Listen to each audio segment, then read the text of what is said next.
Welcome to Live Daf, your online Daf Yomi Shir. Shalom Aleichem, welcome back to today's Daf Yomi, YOMA Yudalet. We are at the Mishnah, which is 12 lines from the top of the Yomit. It says the Mishnah calls Shivas Hayam.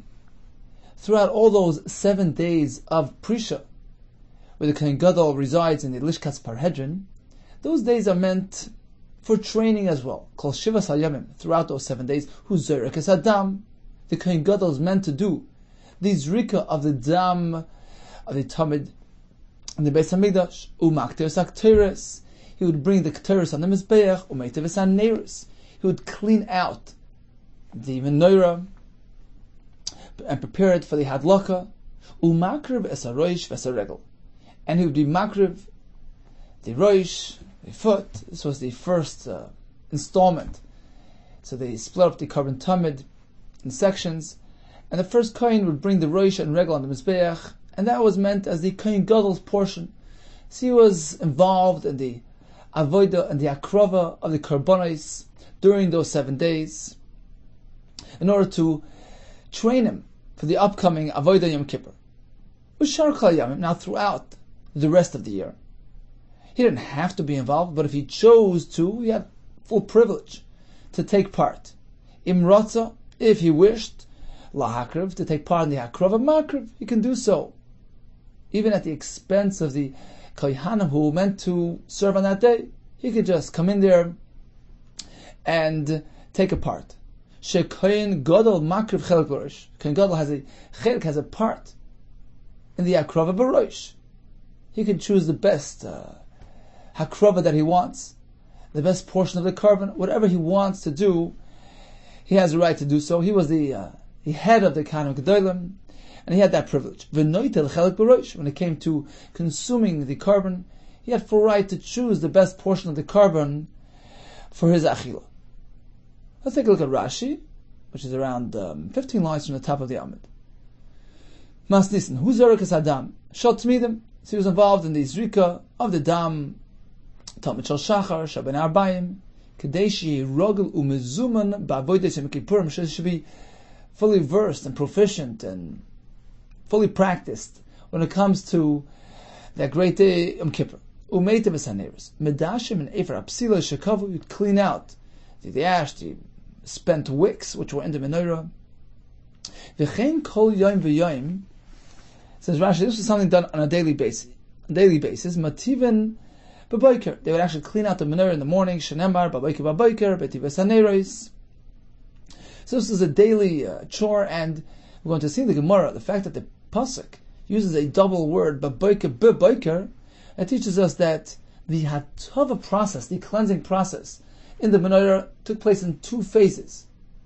We're going to see the Gemara first day, it would clean out 5 neros, and then do something else, whether it was dam hatamid, which was nizrak at that point on the mizbeach, or the keteres, which was burnt on the mizbeach. Something came in between of cleaning 5 cups, and then going to the next step, which is cleaning the remaining 2 neros on the menorah. So hatavas haneros was a daily event. V'chol yoim maktirin keteres behechel, as well as the akteres keteres was a daily event. They would bring the keteres, pras b'shachris, pras bin arbaim. Half of the keteres was brought in the morning, and half in the afternoon. Ushar kol yamim imratza. Throughout the rest of the year, if the Kohen Gadol wished to take part in the akrava, lahetiv lahakriv is called carbon sheirtze makriv.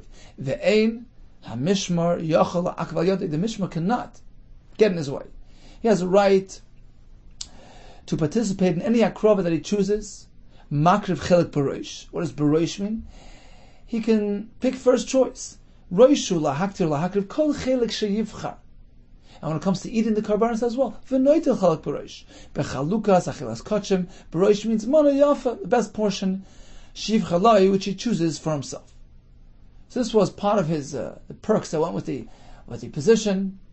He had full right to choose the akrava that he would like to take part in, as well as the chelik of the carbon that he'd like to have the achilah. Continues the Gemara, Mantana. Who is the Tana? We actually learned that during those 70 May Prisha, the Kohen Gadol would undergo hazah. They would take the ephah paraduma and the water that comes with it, the mechatas, and do hazah on the Kohen Gadol throughout those 7 days. Just in case he's tamei with tumas meis, this would ensure that he's tar from any tumah. Now take a look at our Mishnah, which tells us that the Kohen Gadol throughout those 7 days was able to do hakrav on karbanis. He was considered to be tar. Man Tana. Who is this Tana of our Mishnah? Which maintains that despite the fact that he got a daily hazah of mechatas on himself, he was still considered tar and roy to do hakrav. Who's the shita? Amar Chizda, apparently it's the loy Rabbi Akiva. It's not in line with Rabbi Akiva. Why? Dear Rabbi Akiva, because according to him, Ha'amar, he says, Tar shenafla olav hazah timasoi. Suppose the mechatas was sprinkled on a person who's really tar. Says Rabbi Akiva, and we're doing this from a pasuk coming up in the Gemara soon. This mei paraduma actually makes him tamei. If he's tamei and he needs the hazah, then it will make him tar. But if he's tar and this is really an unnecessary hazah, it has the opposite effect. It makes him tamei. He has to go to the mikveh, has to have a shemesh. Now take a look at this Kohen Gadol, who's getting hazah throughout all 7 days of Yimei Prisha, just in case. Just in case he's tamei, but there's a good chance that he's really tar. And according to Rabbi Akiva, being mazah, the mechatas on this type of kohen, in this type of situation, would make him tamei and render him unfit for hakrava. And the Mishnah tells us he does hakrava throughout the 7 days. Apparently, we're not following Rabbi Akiva's chiddush. We'll find the Rabban and hold there is no such halacha. Hazah of meipar on a person does not make him tamei. So again, because the Rabbi Akiva ha'amar tar shenafla olav hazah timasoi, he holds that a tar who was sprinkled with the paraduma water, it makes him tamei. How can this kohen, who's getting the hazah throughout those 7 days, how can he do the avodah? We always have to be concerned that perhaps he wasn't really tamei and wasn't really in need of this hazah, in which case the hazah made him tamei. Where do we find this machlekes? Desanya v'hiza hator al hatamei. The pasuk says the tar should do the hazah with the mei chatos, mei paraduma, on the tamei. Now, why the additional description? Al ha-tamei. Of course, the Pasha is speaking about doing hazah on a tamei. Apparently there's an added chiddush, which is, if it's al ha-tamei, tar. If the hazah was placed on a person who was tamei and was in need of the hazah, then it makes him tar. Al ha-tamei, tar.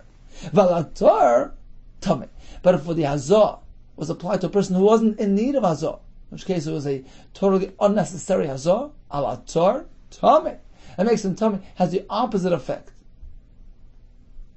Pretty wondrous phenomenon, which the Gemara will get into later. Divrei Rabbi Akiva, v'chachamim aimrim, they disagree. Hazah can never make a person tamei. Ein advarim halalu amurin. You know why the pasuk says viza hatar al hatamei? The extra words hatamei are coming to teach us that the concept of hazah only applies if it's directed at something that can become tamei, such as a person, a keli. That's what we consider this maisa as a masa hazah. Ein hadvarim halol amurim. This concept of hazah is only said ela b'dvarim hamekablim tumah. Only if it's directed at something which is mekabel tumah, which has potential for tumah. A person, a kli, but for instance a behema, which in its lifetime cannot be mekabel tumah, then meichata sprinkled upon the behema is not considered an act of hazah. And what difference does it make? So let's drop over to Rashi. It's around 3 lines down. The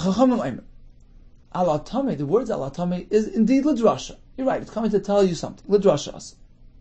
But rather than tell you Rabbi Akiva's chiddush that a tar who received hazah becomes tamei, no, that's not the point. The concept of hazah is only said, only applies ela b'dvarim hamekablim tumah. Avo b'dvarim she'ein mekavam tuma, ein hazo hanetezes alein kri hazoya. Then the water sprinkled upon them is not considered an hazoya. What difference does it make whether we call it hazoya or not? V'naf kamina. Difference like this regarding the remnant, whatever is left over in the grass. Right? So take some grass, dip it into the mechatas, and use it for hazoya. So whatever is left behind in this plant, shashirayim sheyesh be'ezav, the shirayim left over in the ezav in this plant, sheyori psuli hein ve'nachshir lahazos. Meaning like this: if he directed the hazah at a person, at a kli, which is makabel tumah, that's called an act of hazah, in which case the water remaining behind in that plant is still kosher for hazah. But if he directed the hazah at something which is not makabel tumah, at an animal, it's not called a maasa hazah. It's just called using the Efa Paraduma, and therefore the water left behind in that plant can no longer be reused for hazah. It's possible because it's as though he did a malacha with it. He diverted for other use. It's possible for hazah. That's the point of the pasuk. V'hiza hatar al hatame. Yeah, hazah on something which has potential tumah, personally, that is considered a maaseh hazah, which doesn't invalidate the water that's left behind the plant. It's not considered a malacha that was done with that water. It was a ma'aseh hazah. Mahi, what do we find? This halach. It says the Gemara Mahi. What do we find this concept? Because it's not, as we find in the Mishnah. Niskaven lahazes ala behema. Visa l'adam. Suppose he intended on doing the hazah on an animal which is not makabel tumah. In actuality, visa l'adam. The hazah landed on a person. So Mishnah tells us we don't reckon with his intention, with his kavana. The fact is, hazah here was directed at a person who's makabel tumah, and therefore it's considered a proper ma'aseh hazah. And therefore, says the Mishnah, if there's still some water left over in the ezav, yishna, he can repeat, he can use it for hazah purposes. However, in eskavan lahazis ala adam. But in the reverse case, where he intended on doing the hazah on a person, but l'maisa, in practice, v'hiz ala behema. What he missed, and the water went on a behema. In this case, since in actuality the hazah landed on a behema, who is not makabel tumah, who is not in the realm of tumah and hazah, it's not called an act of hazah. Im yesh be'ezav l'yishna. And therefore, even if there's water left behind in the plant that he's holding, he cannot repeat, he can't use that for hazah because he misused the water for a non-hazah activity. Rashi says, it says, though he did a malacha with it, which invalidates, which apostles the water. So according to the Chachamim, this is what we learn from the pasuk. V'hiza hatar ala tameh. A hazah on a person, on a kli, who can be makabel tumah, is considered a ma'aseh hazah, in which case the water left behind in the plant is still ra'i for hazah. But if the hazah was applied to a behema, who's not in the parasha of tumah, who's not makabel tumah, and doesn't relate to hazah at all, doing that invalidates the water. It's as though he did a malacha. He sidetracked. He misused the water for something else, and the water now is puzzle. Even the water left behind in the plant is puzzle for future use. And this is what we learn from Viza Atar al Hatami. Rabbi Kiva, on the other hand, learned the Chiddush. Viza Atar al Hatami tells you, Hazah applied to a person who's tummy is matarim, but applied to a person who's tar makes him tummy. My time at Rabbi Kiva. What is Rabbi Kiva's reason? Nichtav Rachman, the pasuk could have simply said, Viza Atar alav. The Torah will do Hazah on him. On who? On the person who's being mentioned in the parsha, the person who's tummy, who touched the mace, etc. You know that he's a tummy. My al tummy. Why does the pasuk add the words al ha-tummy? Shma mina. We learn from here a great chiddush regarding the powers of the mechatas. Al tummy. If the hazah went on a person who's tummy, tar purifies it. Val tar, conversely, if it was applied to a person who didn't need it, he's tar, tummy. It makes him tummy. For Rabbanan, what do Rabbanan do with the extra word al ha-tummy? coming to teach us their halacha. Hi, these words are ledvarim amakabon tumo dasa, coming to teach us that a masa is only reckoned a masa azah if it is directed and applied on something which is makabotum, as opposed to a behema, which is not makabotumah, and applying hazah to the behema is considered an asiyas malacha with the water and makes the water pass. But your chiddush, we don't agree with that. But this case where he applies hazah to a tar, which you maintain makes him tamei, impossible. It's illogical. We have a kavachomer to disprove that. Kavachomer imal tamei tar. If it's applied to a person who's tamei, it can turn him into tar. It has that ability to be matayr tamei. Ala tar l'koshke? Certainly. It has the same power when it's applied to a person who's tar. How can you say it makes him tamei? Hazah is meant to purify. You can't have the opposite effect and make a person who's tar into tamei. It doesn't work.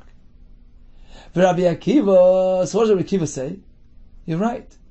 It's something that we can't really comprehend. Haynu Tegamar Shlomo. One of the first ones, Shlomo Melech in Kehelas, actually expressed his amazement at these halachas, at the seeming paradox regarding the powers of the paraduma water. Omarti Echkema. I figured I could comprehend the meaning and the essence of paraduma. It turns out that it's very far from me. I have no comprehension whatsoever. Yeah, he's referring to this very halacha. It makes a person tar, can make a person tamei at the same time. V'Rabbanan. Now the Rabbanan who disagree with Rabbi Akiva's chiddush, how do they apply Shlomo Melech's expression of wonder and amazement? To which halacha does it apply? Chahu. That pasuk is referring to as follows: Lamaz or lamazin olav tar.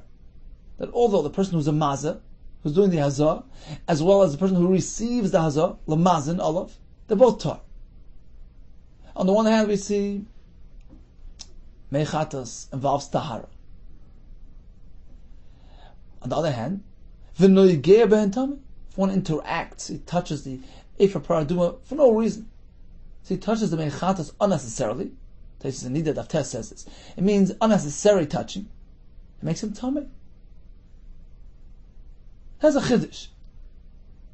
When you interact with it in one way, it makes you tar. If you interact with it in a different way, it makes you tamei.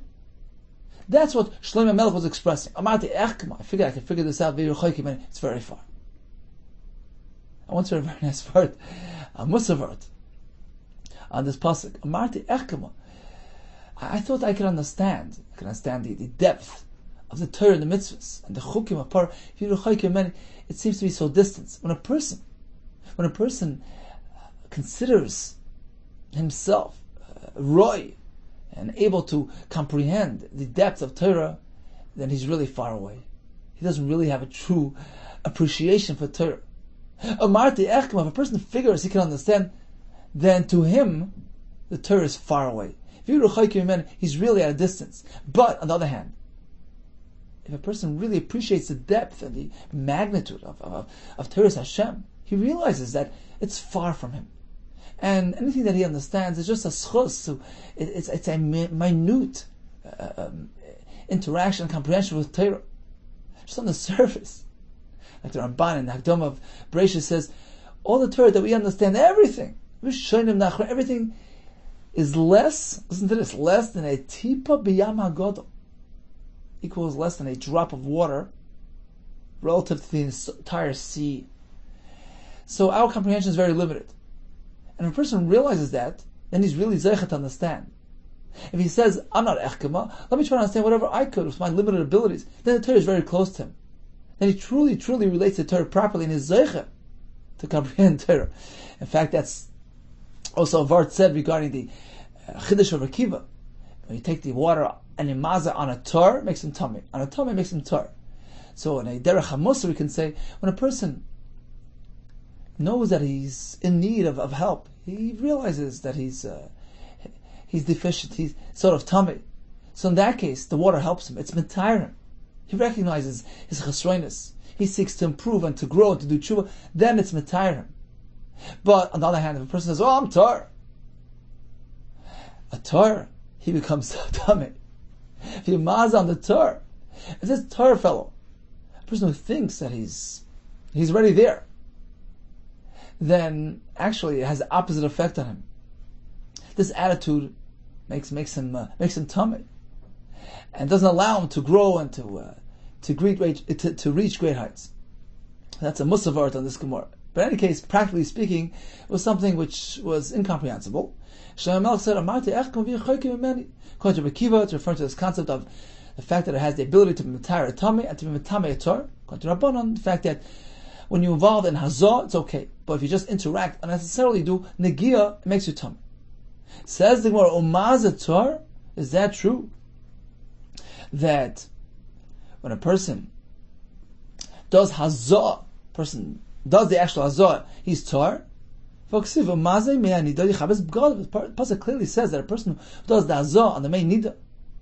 Rashi in Bamidbar explains main nida is not a isha nida. It means nida is lashon of tossing, of throwing, by yadu even bi. So that's a reference to the mei chatas, which is tossed, which is sprinkled. A person who involves in hazah, he has to wash his clothing. He becomes tummy and his clothing as well. My maza negeya. It doesn't mean the maza. It means a person who touches it unnecessarily. How can you say that? Voksiv maza, voksiv negeya. In that same pasuk, we have reference to both. The pasuk says, "Umaze me'anida yichaves b'godav," and then the pasuk continues, "V'negeya b'me'anida yitma de'arev." So how could you say that umaze is referring to a person who's touching it? We have both descriptions, both halachas in that pasuk. Apparently, maza is referring to a person doing hazah, and that makes him tummy.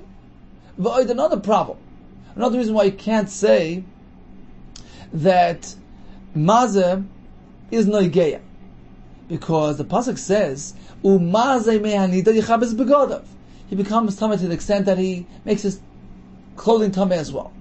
But then the pasuk says v'negeya me'anida yitma de'arev. Just merely touching it doesn't make your clothing tummy. The tumah that you've received doesn't extend to your clothing. Only the person himself is tummy, not his clothing. V'oid, we see clearly there's a difference between the halacha of mazeh, which affects his clothing, and the halacha of negeya, which the pasuk says doesn't affect his clothing. So you can't say mazeh is negeya. V'oid, mazeh bo yikibus begodim, negeya lo bo yikibus begodim. By mazeh he has to wash his hands. By negeya there's no din of kibus begodim, so you cannot say mazeh is negeya.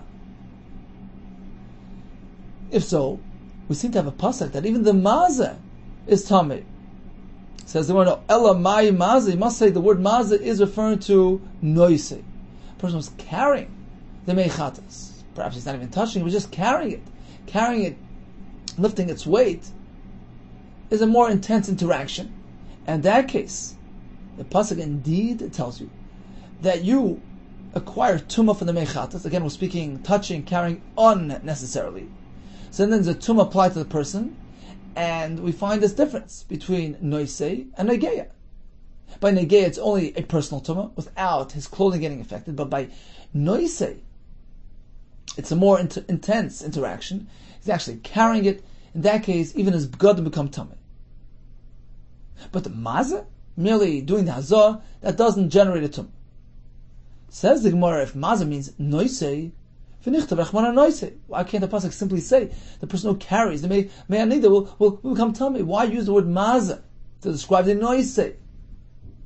My time eksiv mazeh. Hokamashman. The pasuk is telling us an additional chiddush, another aspect that you meant to know. The beina shir hazah. In order to become tummy through carrying the mechatas, you need to have a required amount, a shear of that water, which is royal hazah. And only then do we say, if one carries it, he and his clothing become tummy. So when it comes to negia, you don't need a sheer hazah, even just a drop. When it comes to masa, this more severe form of interaction and acquisition of tumah, then you need a sheer hazah. That's what the pasuk relates to the halacha of carrying with the term umazeh. To teach us the halacha of tumah by noise only applies if there is a sheer of mechatas which is roy for hazah. Yeah, that works according to the shita, which requires a certain shear, a minimal shear when it comes to hazah. It's not clear what the shear is. Some Farshim say you need enough water there so that when you do the hazah and it lands on the person, it makes him wet. It doesn't just get absorbed and it's just slightly moist. It has to actually get him wet. If you have that amount of water, then it's kosher for hazah. You could dip the plant in and do the hazah.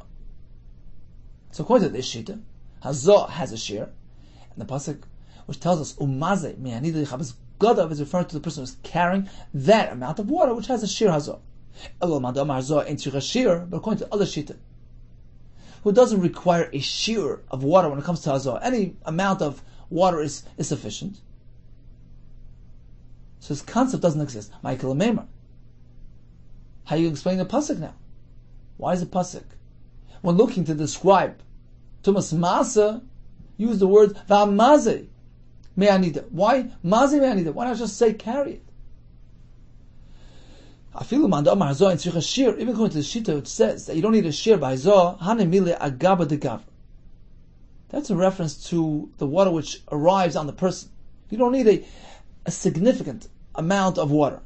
Even just a drop works. But even that, Man Amar will agree that in this kli, you need to have a certain amount of water in order to enable it for hazah. And that's the sheer hazah that the Torah is referring to. The only way a person could become tamei through carrying meichat is if there's a sheer hazah. What is the sheer hazah according to the shita? The minimum amount of water required to allow you to dip your plant into the water. Because in the kli you need a certain amount. What is the sheer? This not. Kama yebohen v'yei kedei hazah. How much water? What's the minimum amount of meichatas which will allow you to do the hazah? Says the Mishnah, kedei sheyit boil roshei give oil miyaz, enough to allow you to dip the tips of the plant of the grass and dip it in and do the hazah. There needs to be enough there to allow a sprinkling after dipping. Meaning you can't just take the grass and wipe around the kli. It needs to be an actual dip into water and then do the hazah which lands on the person. And that's the minimum required amount of meichatos to enable hazah. And that's what the pasuk here is telling you. Umaze me'anida yichabes b'gadav. Not the hazah, not the maze. The maze is tar. According to Rabbanan, any time there's a masa hazah, whether be it on a tamei, be it even on a tar, an act of hazah can never generate tumah. They disagree with Rekiva, who holds that if you do hazah on a tar, it makes him tamei. No. Any masa hazah can only generate tahara and not the opposite. And the pasuk speaks about becoming tamei through interaction with the meichatas. It's unnecessary interaction through nigia, through touching or carrying. But an act of hazah, it's a different type of maisa. That's not matam. And regarding the effect of maga or masa, we find that difference. That the pasuk is telling you by masa, the tumah extends to his begadim, and again, provided there's a shear, there's enough there that could potentially be used for hazah. And that's why the pasuk refers to this tumah with the word umaze. So be it the sheer the sheer water on a person, according to one shita, or according to the other shita, who doesn't need a shear on a person. You don't have to have a significant amount of water landing on the person, but you need to have a certain amount in the kli to enable the hazah. So either way, we have a shear, and that is the minimum meichatas required to generate tumas masa. That's number one. So masa is most severe, affects his clothing, and also needs a greater shear. Whereas when it comes to tumas maga, there's no din shear. Any sort of contact with any amount of mechatas generates a tumah to this person, but it's limited to himself and not his clothing. Okay, so getting back to the beginning of the sugya, we're wondering who the man Amar of our Mishnah is. Our Mishnah which tells us that the Kohen Gadol throughout the 70 Prisha would take part in the Akrov and the Beis Hamikdash. Apparently he was considered to be tar. How is that? Don't we know that they apply the mechatas to him throughout those 7 days on a daily basis? And on the chance that he was really tar, we know that hazah of mechatas on a person who's tar makes him tamei, according to Shittas Rabbi Kiva. Apparently, we're not following Rabbi Kiva. Following the Rabbanan, who don't hold of such a concept. Abaya Amar, I have another answer. Another answer to the kash. Afilu Tamer Rabbi Kiva. Our Mishnah could be in line even to Rabbi Kiva. What do you mean? Rabbi Kiva says, an unnecessary azor will make him tummy. How can he do the avodah? The avodah kula YOMA. He engages in avodah throughout the entire day. Ulapanya, towards evening, madole, he do the azor on him, and then he goes to the mikvah, and as soon as he has nightfall, he's completely tar. So the hazors took place at the end of the day, not to interfere with the avodah HaSamikdash. So conclusion regarding mechatas, according to Rekiva, we have this great chiddush that even a Maisa Hazor can make a person tummy. If it was done on a person who didn't need it, on a tar, he becomes tummy. According to Rabbanon, that's not the case. Any Maisa Hazor cannot generate tummy. All agree when there's an unnecessary contact that tumas maga, a person becomes tummy. And when it comes to masa, carrying the mechatas, even without direct contact, just carrying it, and provided there's a sheer hazor there, that too makes sense to the person and his clothing. Continues the Gemara, umakteris hakteris, umeitiv haniris. Mishnah gave us a list of various hakrova and haktara and avoid activities that the Kohen Gadol would engage in throughout the 7 days. Mishnah tells us he's Zorikas Adam, he's Makter Kteris, he's Meitav Saneris. In that order. Al Makteris Beresha, Vahadaneris. Apparently the proper order is first Hakteris Kteris, and then cleaning out the Neris of the menorah. So Kteris and then Neris. V'raminu. We have a kasha from a Mishnah in Maseches Tamid, which seems to place the order differently. We have a description of the Kehanim who engaged in piyases, had these lotteries, to determine who's going to be Zoicha to do the various avodas. The Mishnah begins, Misha Zocha B'dishim Mizbeach HaPnimi, the Kohen who was Zoicha to clean out the inner Mizbeach. That's one Mishnah. Then the next Mishnah we have another discussion. Umisha Zocha B'menorah, the Kohen who was Zoicha to clean out the menorah. And the next Mishnah we have Umisha Zocha B'kteris, the Kohen who was Zoicha to bring the Kteris. It's pretty clear from the order of those Mishnahs that first comes menorah, first comes Neris, and then Kteris. So it's Neris and then Kteris. In our Mishnah we have it in the reverse. Kteris and then Neris. It's a steer. Amar Rav Huna, it's a different Tana. Man Tana. Tamid, who is the author, who is the Tana of those Mishnayos in Maseches Tamid? Rabbi Shimon Ish HaMitzpah. It's Rabbi Shimon Ish HaMitzpah. How do we know it's him? Taisa says Rav Huna had a Kabbalah from his Rebbe. Rashi says we actually find this man Omer mentioned in a brisa describing the avodas, so we're assuming he is the man Omer of that Mishnah. Rabbi Shimon Ish HaMitzpah, and according to him, it's Neris and then Kteris, as opposed to our Shita, our Mishnah YOMA, which is a different man Omer, who places it the other way around. Kteris and then Neris. Says the Gemara, V'ifcha shaminile.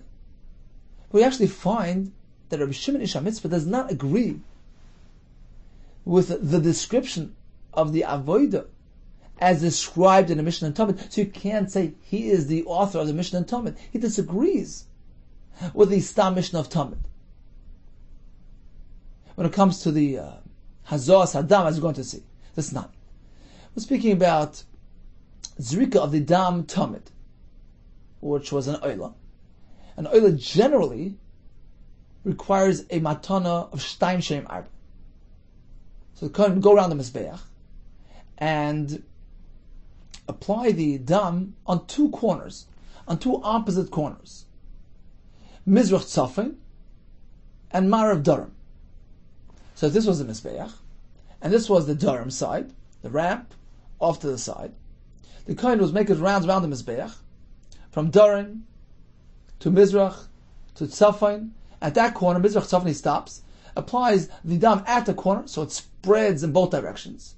So he covered both sides, so to speak. He continues around the Mizbeach to Marav, over back to Durham. At that corner, he stops again, and applies the dam at the corner.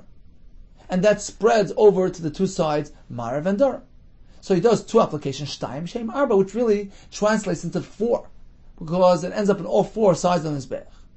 So this was a general practice when it comes to an Oila. Here as well, says the Mishnah, by Tamid, Bodloi Leker, Mizrach Tzvainas, the Kohen arrives to Mizrach Tzafin, no, he says Mizrach Tzvaina. He puts the dam at that corner. Marav's Droimus, he proceeds to the Marav Darim corner, which is diagonally across the original corner. Noisa Marav Droima, he places Dam there. V'tani Allah, we have a Brisa, which adds, Rabbi Shimon Isha Mitzvah, Mishana B'tamid. Rabbi Shimon maintained that a Tamid has a different type of Hazaz Dam or Matan Dam than a typical oil. He held like this. Mizrachis Tzvainis, when he arrives to Mizrach Tzafin, no, he says Mizrach Tzvain. Okay, over there he does it in one shot, at the corner, to have it spread in both directions. But then when he makes his rounds around the Mizbeach, and he goes over to Marav, and then over to Darim, Marav's Droimis, Noisin Marava, Va'achakach Noisin Droima. He holds that he doesn't do it at once. This is learned from Psukim. Rashi says that on that other corner, it's not one matana. It's not a one shot. He does one application to Marav and one to Darim. And it's different than your typical oil.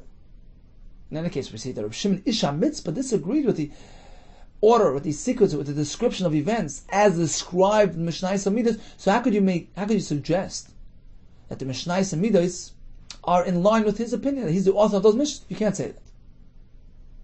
So getting back to our Kasha, we seem to have a contradiction between our Mishnah and Yoma, where it's Keteris and then Neris, whereas in Tamid we have Neris and then Keteris. Elam Rabbi Yechanan, Mantana Seder Yoma, Rabbi Shimon Isha Mitzvah. Mishnayos Yoma and the sequence of events described therein are held by Rabbi Shimon Isha Mitzvah. That's his opinion. So we're following Rabbi Shimon Isha Mitzvah. He is the author of our Mishnayos. And that's why it's Keteris and then Neris, as opposed to Maseches Tamid, which is a different sheet, a different Tana, who put it the other way around.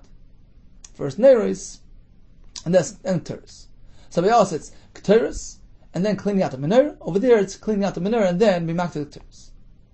Said we're not done yet, because we seem to have a contradiction within Maseches Yoma itself regarding the exact Seder of events. The Rami Seder Yoma will have a stira from one Mishnah in Yoma, a Seder Yoma, on another Mishnah describing the Seder of Yoma. We have our Mishnah in the first parak, where it's Keteris and then Neris, whereas in the Mishnah, in the second parak, we seem to have it in the reverse. Neris and then Keteris. This is not Payas Hashem. So we're discussing the piyasas, the lotteries. So they went through several piyasas stages, several lotteries. So the second one was intended to determine who's going to be Payas Hasheni Mishechet, who's going to do the Shechita on the carbon tamid, Mizoyrek, Mimedashem Mizbeach HaPnimi, who's going to clean out the interior Mizbeach, Umimedashem HaMenorah, who's going to clean out the menorah in preparation for the Adlok, Umimal Eivarim LaKevesh, and who has the privilege of bringing the Eivarim of the carbon tamid onto the Kevesh. So that was the Payas Hashem. The Payas Hashlishi, the third lottery, was in order to determine who's going to be Zoicha in HaKtoras Keteris.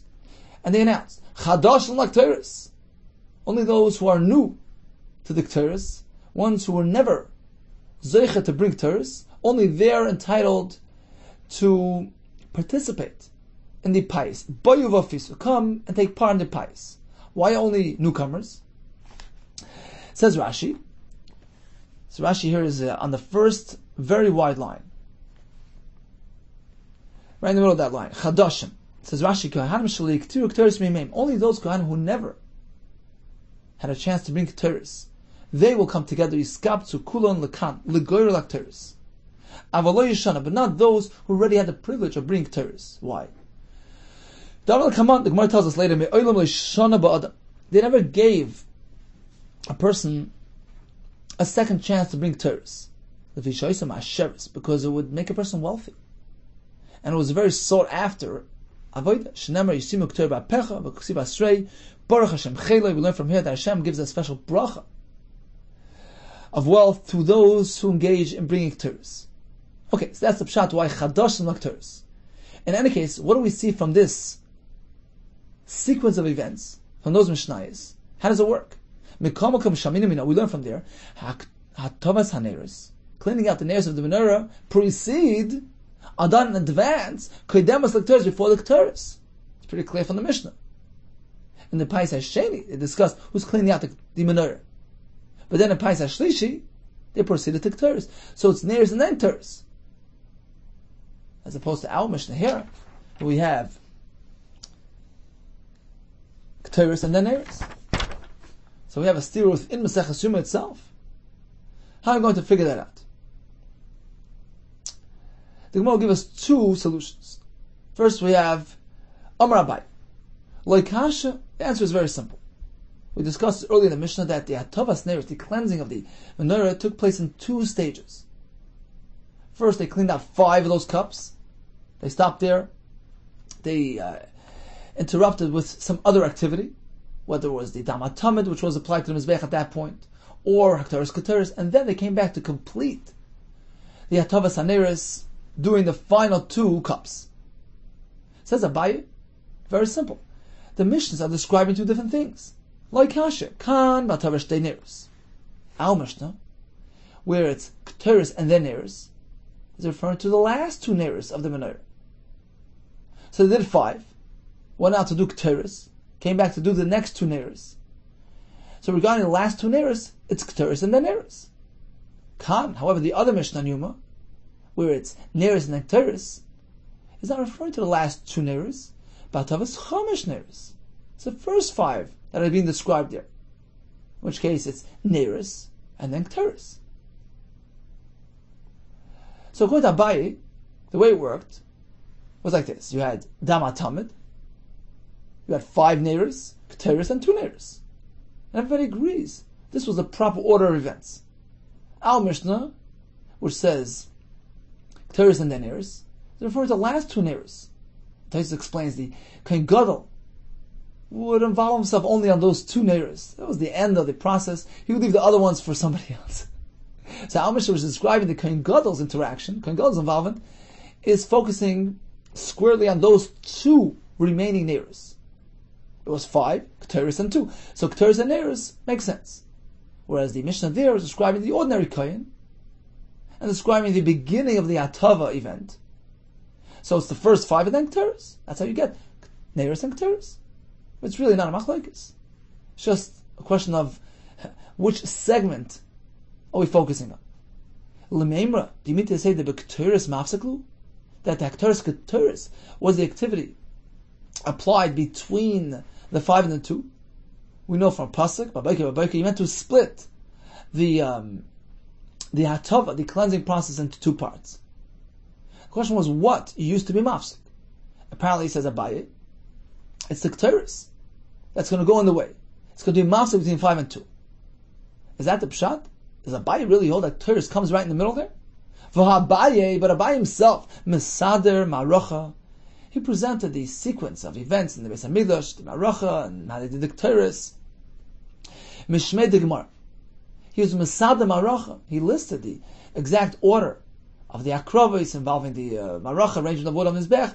In short, all the Avodas and Aktoros, Mishmei de Gemara, the name of the Bnei Yeshiva, the name of the Rebbeim, which we're going to learn Be'ez Hashem tomorrow, all based on Psukim. The sequence and order was very exact and precise. And Abaye presented it differently. We're going to see that Abaye listed the Damat Tamid as the activity meant to take place in between the Hatava, between the 5 and the 2. Not the Keteris. So how can Abaye over here tell us it's the Keteris that comes in between 5 and 2? Amri, the Bnei Yeshiva, responded like Kash. The answer is, depends which Shita. Ahila b'shol. When Abaye later on tells you the Damat Tamid, the Zrika of the Damat Tamid took place between the 5 and the 2, that was according to Abishol Shita. Halar Rabbanon. But our Mishnahs, here, the first parak and the second parak, are following Shitas Rabbanon, who maintain that the Aktoris Keteris was the activity which took place in the middle of the Hatava, between the 5 and the 2. Where do we find this machlekes? Between Abishol, who maintained it was the Damat Tamid that one came between, and Rabbanon, who maintained the Keteris, the Sami. Lo yetiv v'saneris v'achach yaktir. He should not complete the entire Hatavas Haneris, all 7 Neris, and then do the Yaktir. That's not the way it's meant to be. Ela Yaktir v'achach. Rather, it's first Haktor and then completing the Hatavas Haneris, meaning first clean 5, then Haktaras Keteres, and then complete the cleansing process with the remaining 2 neiros. That's a Shittas Rabbanon. They hold 5 Haktaras Keteres and then 2. Abba Shol Omer Meitiv Vachach Makter. He maintains that you complete the entire Hatavas HaNeiros and then proceed to Haktar. My Tamid Abba Shol. What is Abba Shol's reason? Who says it's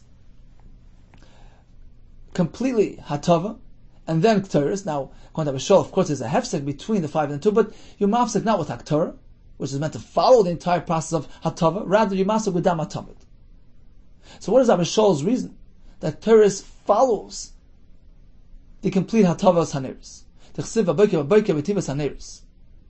Pasuk says in the morning, when he is mated the Neiros, when he cleans the menorah, and then it says V'hadar Yaktirena, then it says Yaktirena, which indicates Haktaras Keteres follows the entire Hatavas HaNeiros process.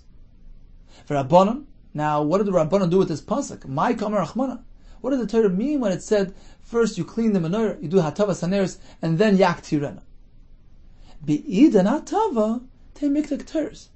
Torah simply means that when he is engaged in cleaning out the remaining 2 neiros, the Keteres will have already been brought.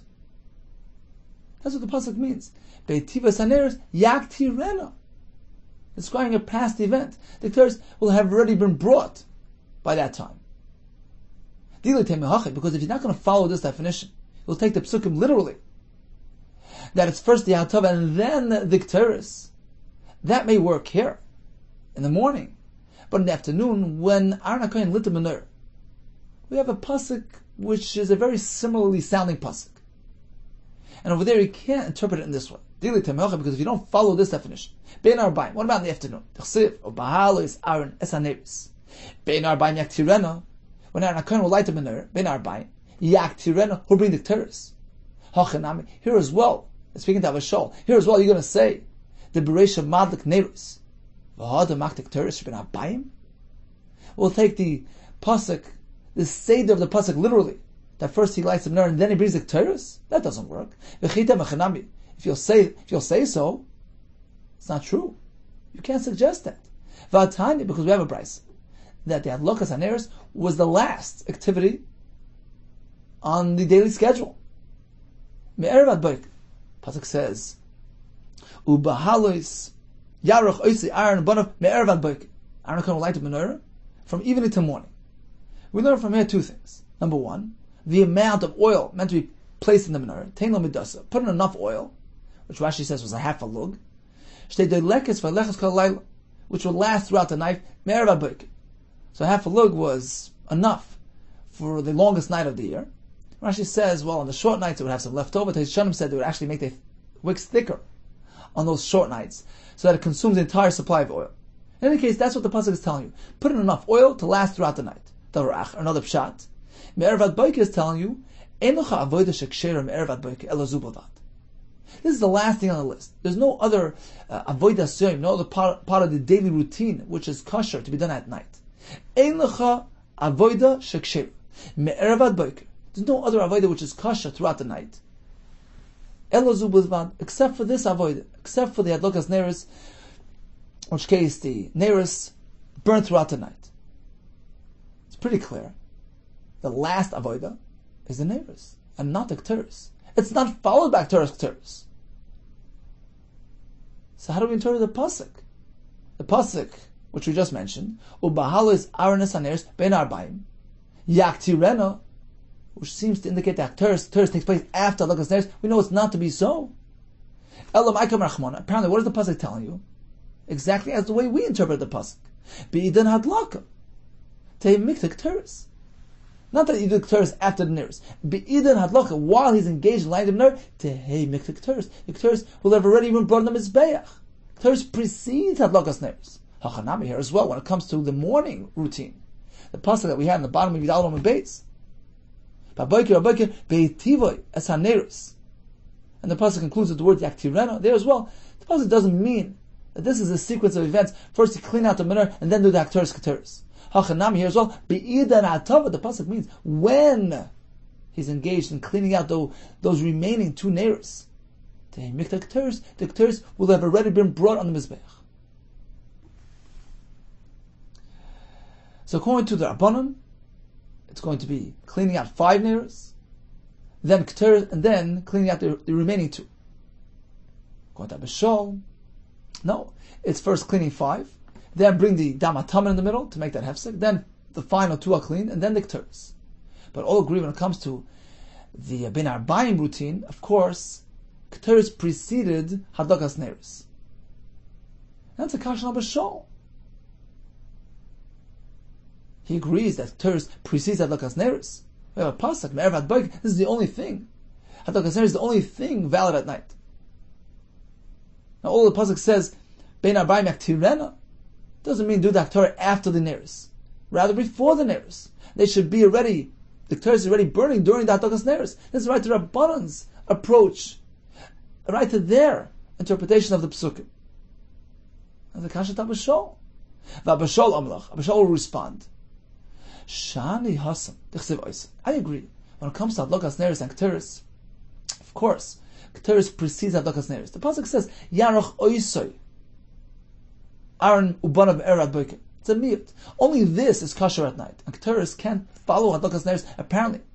The pasuk says, Ba'alis Aaron as Haneros ben Arbayim Yaktirena, doesn't mean literally this is the order of events. You can't have anything after Neiros. The pasuk says, Oisoi Erev Ad Boiker. Only the Neiros are there throughout the night.